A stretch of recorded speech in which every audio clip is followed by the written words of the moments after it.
ce qu'est la revue de contrat. Les objectifs pédagogiques de ce webcast sont de définir tout d'abord qui sont les clients du laboratoire, qui sont finalement vos clients à vous. Puis de définir ce qu'est un contrat, de définir ce qu'est une revue de contrat et comment enregistrer cette revue. Afin de bien comprendre ce qu'est une revue de contrat, il est important de définir ce qu'est un contrat et avec qui passe-t-on des contrats. Et pour cela, donc, de définir qui sont les clients du laboratoire. 3 catégories principales de clients. La première catégorie, ce sont bien sûr les patients, le cas numéro 1 sur cette diapositive. Le contrat que vous allez passer finalement avec vos patients, ce sont les bons de prescription ou encore nommés ordonnances. La deuxième catégorie, ce sont les prescripteurs. Le cas numéro 2 sur cette diapositive. Les contrats que vous allez passer avec vos prescripteurs sont bien sûr également le bon de prescription ou encore appelé ordonnance et le catalogue des examens. Je vous expliquerai pourquoi un peu plus tard. Enfin, la troisième catégorie de clients que vous avez au sein du laboratoire, cela peut être également les établissements de soins ou les laboratoires pour lesquels vous réalisez des examens. Dans ces cas-là, la norme ISO 15189 version 2012 vous demande de définir des conventions de partenariat ou encore appelées conventions de collaboration. Une fois que nous avons défini les clients du laboratoire, nous allons définir ce qu'est un contrat. Un contrat, finalement, c'est un engagement formel du laboratoire sur la faisabilité et la qualité de sa prestation pour les examens qu'il réalise ou qu'il envoie dans le cadre de la sous-traitance à un autre laboratoire. Un contrat, finalement, vous permet de déterminer les attentes de vos clients vis-à-vis de la prestation de votre laboratoire. L'objectif étant bien entendu de satisfaire votre client. Alors en quoi consiste la revue de contrat pour les cas 1 et 2 ? Les cas 1 et 2, je vous rappelle que ce sont les patients et les prescripteurs. Lors de l'accueil d'un patient par une personne du laboratoire, vous réceptionnez bien sûr sa demande d'examen et vous analysez le bon de prescription pour étudier la faisabilité technique. Pour cela, le laboratoire doit se poser quelques questions, et 3 principales questions. La première est, est-ce que le laboratoire réalise cette prestation ?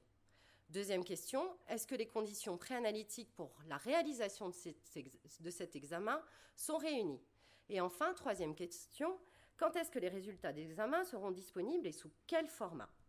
Si pour ces 3 questions, les réponses sont satisfaisantes, le laboratoire peut alors réaliser la prestation d'examen. Je vous propose de répondre à ces 3 questions avec Aïssata, notre secrétaire. Première question, est-ce que le laboratoire réalise cette prestation ? 3 réponses possibles, oui, le laboratoire réalise la prestation, pas de problème. Deuxième réponse possible, oui, d'habitude, le laboratoire réalise cette prestation, mais l'équipement, en ce moment, est en panne. Et enfin, troisième réponse possible, non, le laboratoire ne réalise pas cette prestation. Il va donc falloir transmettre l'échantillon à un autre laboratoire. Deuxième question, est-ce que les conditions préanalytiques pour la réalisation de cet examen sont réunies ? Cela revient finalement à dire si le patient a respecté les conditions nécessaires pour le prélèvement ou le recueil. À jeun, conditions de stérilité, horaires, etc. Et si les renseignements cliniques pour l'interprétation des résultats sont complets. Après le questionnement du patient et de la lecture du bon de prescription, 3 possibilités. Feu vert, oui, pas de problème, toutes les conditions sont réunies, le contrat peut alors être réalisé. Non, deuxième réponse, non, les conditions sont partiellement réunies, une dérogation peut être alors demandée au biologiste et tracée bien sûr dans votre système de management de la qualité pour que le biologiste trace et l'information lors de sa validation et de l'interprétation de ses résultats. Troisième réponse possible, non, les conditions ne sont pas réunies pour réaliser le contrat et donc réaliser la prestation d'examen. Enfin, la troisième question, quand est-ce que les résultats d'examen sont disponibles et sous quel format ? Le laboratoire doit prévenir son client, patient et prescripteur, du délai de rendu des résultats, et notamment lorsque les examens sont transmis à un autre laboratoire pour analyse, le délai étant un tout petit peu plus long. En cas de retard de rendu des résultats, le laboratoire qui a demandé l'analyse doit prévenir son client. Le laboratoire doit également demander aux patients et aux prescripteurs sous quel format ils souhaitent réceptionner les résultats, si évidemment plusieurs formats existent. Ça peut être le serveur de résultats, le courrier, mais ça peut être également à l'oral. Le patient peut également souhaiter venir chercher directement son résultat au laboratoire. Une fois que la revue de contrat est effectuée, vous devez l'enregistrer, c'est-à-dire que vous devez conserver une preuve de cette revue.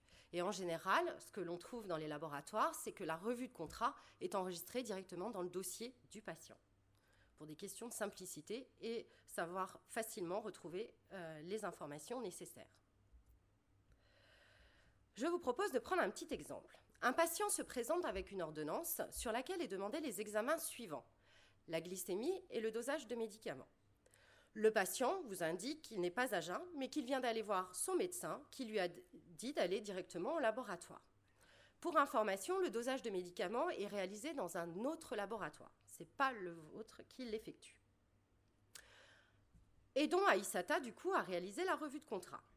Assurons-nous dans un premier temps que les conditions préanalytiques soient toutes réunies. À votre avis, le patient n'est pas à jeun. Aïssata devra donc indiquer au patient que la glycémie ne pourra être effectuée et qu'il devra donc être prélevé à nouveau s'il décide de faire le dosage de médicaments aujourd'hui. Après analyse du bon de prescription de l'ordonnance par Aïssata, il s'avère que la dernière prise de médicaments n'est pas communiquée. Il manque donc cette information. Que doit faire Aïssata ? Tout simplement, elle se renseigne auprès du patient qui lui indique que la dernière dose date d'il y a 3 jours. Le dosage peut donc être réalisé. Le patient, dans ce cas-là, décide de faire le dosage de médicaments aujourd'hui, même s'il devra être prélevé pour la glycémie. Aïssata informe alors le patient que ce dosage est réalisé dans un autre laboratoire et que les résultats lui seront transmis par courrier dans un délai de 72 heures, ainsi qu'au prescripteur.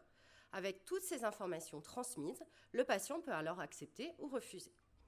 En l'occurrence, il acceptera. L'enregistrement du dossier fait alors office de l'enregistrement, la revue de contrat, et intègre tous les éléments que nous avons pu énoncer. Tout à l'heure, je vous ai dit que le catalogue des examens pouvait faire office de contrat avec le prescripteur. Pourquoi ? Mais c'est tout simple, il paraît difficile, en réalité, d'appeler un prescripteur à chaque fois qu'on fait une revue de contrat sur une ordonnance avec un patient. C'est pourquoi le contrat peut être alors le catalogue des examens. En réalité, ce catalogue synthétise tous les renseignements nécessaires pour la bonne prise en charge de l'échantillon.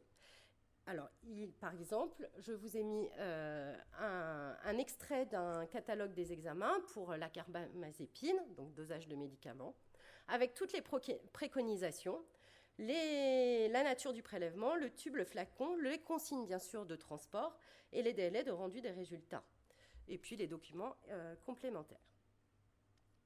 La revue de contrat, dans ce cas-là, est toute modification du catalogue des examens. Troisième catégorie de clients, les établissements de soins et ou le laboratoire.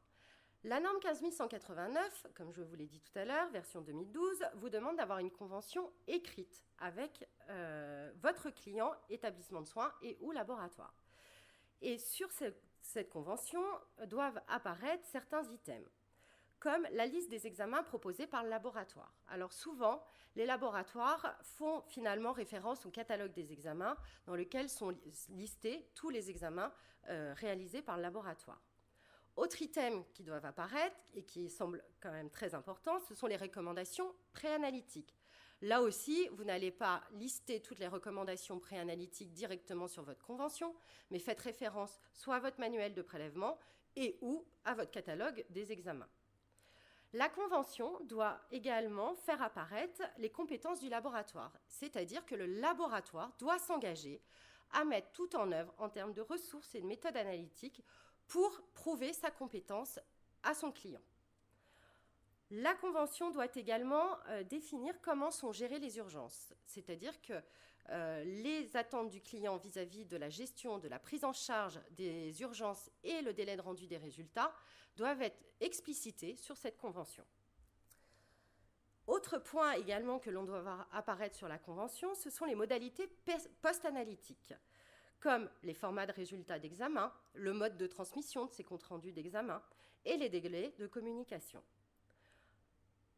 Avant-dernier item, la communication mise en place entre l'établissement de soins ou le laboratoire pour lequel vous réalisez des analyses et votre propre laboratoire. Communication, par exemple, en cas de panne. Communication en cas de non-conformité préanalytique. Communication en cas de retard dans le délai de rendu des résultats. C'est-à-dire que vous devez vous engager à informer votre client pour tous ces items-là. Enfin, vous devez informer votre client si vous devez sous-traiter un examen en cas de panne ou en sous-traitance systématique. Vous allez me dire, qu'est-ce qu'une revue de contrat dans ce dernier cas? C'est beaucoup plus difficile que lorsque nous avons une simple ordonnance. Eh bien, en réalité, à fréquence définie, le laboratoire doit revoir si le contrat répond toujours aux attentes de son client. Ce n'est pas une simple relecture de votre part, mais c'est réellement se poser la question, est-ce que le contrat est toujours d'actualité et répond réellement aux attentes de mes clients? Cela peut se faire via un rendez-vous client, par exemple, via des études de réclamation, via les enquêtes de satisfaction client. Comment est alors enregistrée la revue de contrat avec les établissements de soins ou le laboratoire client? En général, le plus souvent, elle est enregistrée dans un formulaire spécifique. Voici un exemple de formulaire d'enregistrement de revue de contrat qui a été utilisé par un laboratoire. Sur les colonnes de gauche, ce sont les questions posées par le laboratoire à ses clients, et les colonnes de droite, ce sont les réponses du client et les propositions du laboratoire. Voici quelques exemples de questions que vous pouvez poser au cours de cette revue de contrat. Souhaitez-vous que le laboratoire réalise d'autres examens? Si oui, lesquels? Les délais de rendu des résultats sont-ils satisfaisants? Idem en cas de sous-traitance. Souhaitez-vous mettre en place un autre moyen de transmission des résultats? Si oui, lesquels? Et puis, c'est également l'occasion pour le laboratoire de transmettre, de communiquer des informations présentes ou futures par rapport au fonctionnement de votre propre laboratoire, telles que l'accréditation du laboratoire, le changement de système informatique prévu, ou encore le changement d'automate qui peut entraîner un changement de méthode d'analyse et donc les valeurs de référence. Ce qui est important dans l'enregistrement, c'est de dater la revue de contrat, de dater la modification de votre contrat. Attention, une revue de contrat n'entraîne pas systématiquement une modification de celui-ci. Et enfin, de valider de part et d'autre cette revue de contrat. Ce qu'il faut retenir de la revue de contrat, eh bien la revue de contrat, comme vous l'avez compris, est une étape essentielle permettant de bien définir les attentes de ses clients et informer ses clients justement sur la possibilité ou non de réaliser une prestation et donc de satisfaire celui-ci. Si la revue de contrat n'est pas correctement réalisée, cela peut vite engendrer une insatisfaction client.